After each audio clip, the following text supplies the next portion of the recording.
Plat talaga. Plat. Yan. Para makaano tayo. Tira tayo ng pagkain bukas. Magsubong sila sa mga.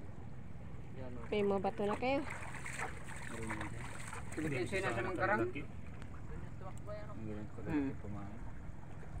3 piraso lang ang basa. May dalawang balde pa kaya? Sigura di yan. Nakita rin ang isda. Surugan natin. Pangapatag. Lago lang yan. gabi. Ay bumawi ng ilang gabing itlog. Wala na, last na yung crudo na yun. Diyan ba si Abi madaan na may mga. Uy, may aso dyan. Doon ka na dumaan sa kabila.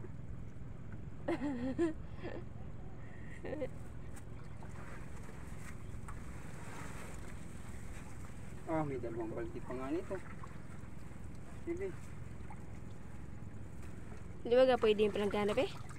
Langgana. Basag yan. Pag Eh, binuhat mo yan, inuwi mo siya. siguro lagatak yan.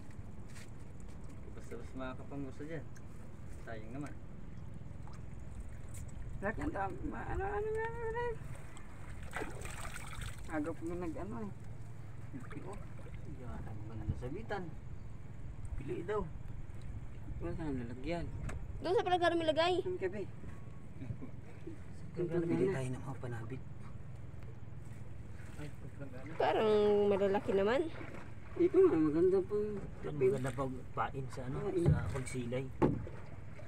Malakot pa kami bukas pagsilay. Huwag natin itong ano, taga-haya ay.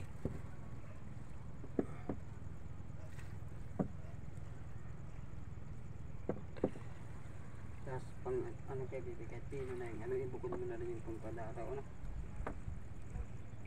Masabit ba ano? Pag malalaki na ng buli na, wala ka na makita ng ano. Yan o? O? Oh. Tuwan-tuwa sila niyan. Kanganga yan. Sa lalim. Basta kasi kain sa side. Ano yun, hindi makakaroon yung mga. Yan, nakakita din siya ng bulinaw. Ha? Saan kayo banda be? Nag-ano be? Diyan lang si Parula. Yan lang. Malayo nung pinunta sa malayo, baka maanayo.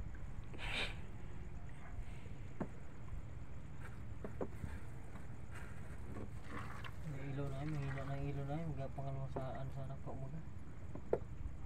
Hindi yata na-charge. Ay! Hindi, nagamit na ba?